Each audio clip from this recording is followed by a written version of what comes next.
Well, welcome everyone to the second Pink Zebra Rally of 2014. I'm so glad you guys decided to come out today and join us for this rally.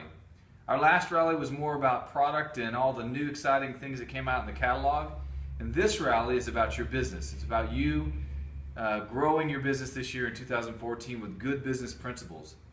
So today I'm going to kick off the rally. I'm going to make sure that I share with you how to build a business. I've got 4 steps that I'm going to teach you on how to build a company. We have had a lot of history, our team here has had a lot of history and success of building companies over the years. So I thought I'd correlate with what we've done and how we're building Pink Zebra and how you can build your business. So to get started, I'll go through the 4 steps of building a business. The first step is decide why you're in business. And I'm going to put a tip on each one of these. The tip to that is, on step 1, is to solve a problem. Make sure your why is solving a problem. Number 2, use a map to achieve your why. The tip is use an existing map. Do not try to create your own map. Step 3, measure progress with milestones. My advice, my tip would be to measure weekly. We measure more often than weekly, but weekly is a good measurement tool. And step 4 is make sure you have backups for everything critical. It's a long trip. The tip is that you're going to wear many hats in the beginning of building your business. You're going to be the only person. You'll be the only maybe 1 or 2 people. But as you build your team, you're going to want to look and search for people that are great at things that you're not. For example, you may want to search for somebody who's really great at fundraisers. As you're recruiting people, you're thinking about adding team members to your team that are going to be great at things that you're not, because you want to have experts on your team. So I'm going to review Pink Zebra and how we're building our company in these 4 steps, and I'll apply that back to you. Step 1, establishing your why. You have to make sure you understand why you're in this business. You probably already have, but if you haven't, you need to write it down on a piece of paper somewhere. Writing it down is the key part to making sure you achieve it. So establish your why.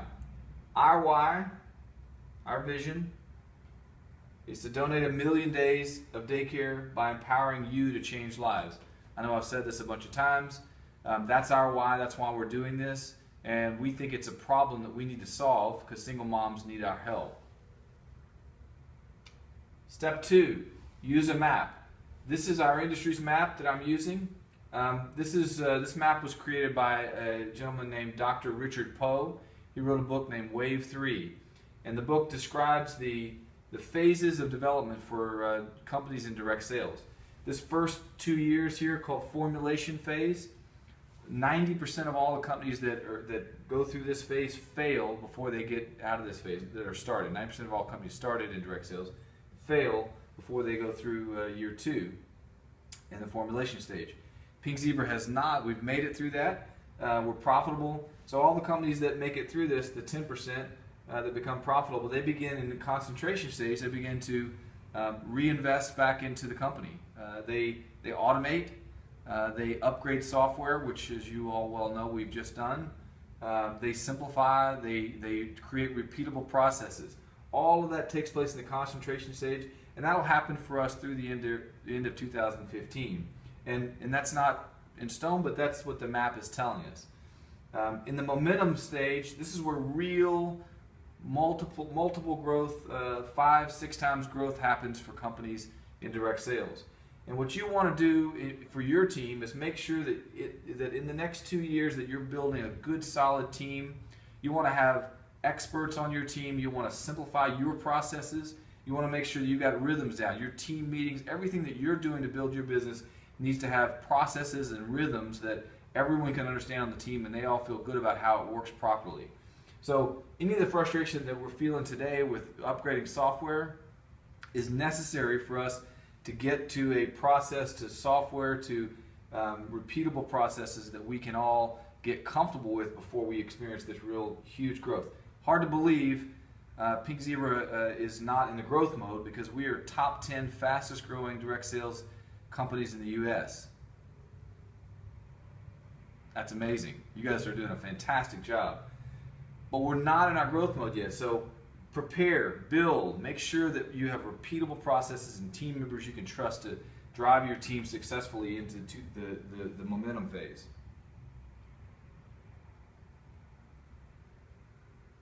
Step 3, measure. This is a map showing our competition. These numbers are what we've been able to establish from the industry. I feel like they're probably pretty accurate. These aren't public companies, but there's a lot of data out there where they've shared their number of consultants throughout the years. This shows Cincy and 31 Gifts. On this map, Cincy had about 218,000 consultants in their 8th year, and 31, I believe, with about 120 in their 8th year. And this shows their progression and growth, and it does follow Dr. Poe's chart very closely. We are growing at a rate 11 times faster than these guys, than the big, huge competitors that are out there.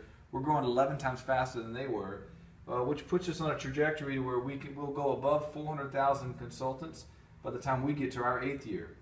It's good because we need 400,000 consultants to achieve our goal of 1 million days of daycare. That's an essential part of our plan. So we achieve our goal in year 8 on our plan if things progress the way they're going now. This is you probably can't see this very well, but this is a milestone chart that we use internally. It basically lays out on a time scale throughout the year and says, here's all the things we're trying to achieve by department, and we go through and manage this on a regular basis. We meet weekly about our milestones. I'd recommend you do the same thing with your team. Step 4, have backups. Build in what we call redundancy. And I'm going to give you some examples of what Pink Zebra is doing today and how you can apply those to you. We added 2 more shipping lines than needed in distribution. You probably feel that because when you place an order, it ships between 1 and 2 days from when you place the order. We have 2 suppliers for all major items we buy, like wax, bottles, shades, etc. This bullet point and the next one, where we carry 100% more capacity in manufacturing than needed, those are the reasons why we're 99% in stock, because we have lots of redundancy, a lot of backups built into our plan and our processes. We also cross-train all major functions in the company. Any major function like paying your commission is cross-trained, where there's multiple people that know how to do that process, so that if they're not available or something happens to them, God forbid, we've got someone that knows how to do that job. And we are adding a second distribution center this year. We're doing that to make sure we have backup. Again, God forbid, there should be some disaster where there's a tornado or something that happens to one of the locations. We've got another one that can make sure we don't fall down on the job for you. So we're building in redundancy, and we have backups in place as a company. In your teams, recognize that you're going to have people leave the business. You're going to have zebras leaving the business. And I listed here, the brand loyalty averages 45%. So a brand like a Louis Vuitton, 55% of the people give up on Louis Vuitton. They leave for some other brand for whatever reason. I would say it's probably price, but that's just me. In direct sales, the loyalty average is about 35%, meaning they come in, they're excited, they want to do the business, and for whatever reason, life happens, they get excited about something else, they get frustrated with service, whatever it may be, they leave and go to another business.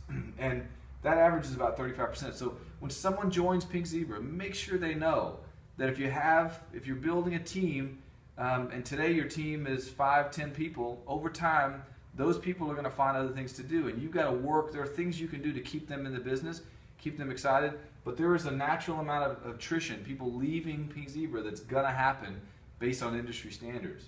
So make sure that you train on recruiting like a pro. You're going to need to continually bring people onto your front line and teach your team members to bring people onto your front line. Challenge each of your team members. I would say this is the number one way we're going to retain people on your team, is challenge them to physically write down their list of 40 when they come into business. Or even today, even if they haven't done it, make sure they write it down. They may tell you, well, yeah, I'm thinking of who they are, but make sure they write that down. And then on a daily basis, talk to 2 people a day about Pink Zebra. We're putting lots of tools in place to make sure that you have a reason to talk about Pink Zebra, but you need to do that every day. Talk to 2 people. Do it for 30 days so it becomes a habit. You probably know that that 21 days forms a habit, this is a great habit to get into to help make sure that you're recruiting constantly.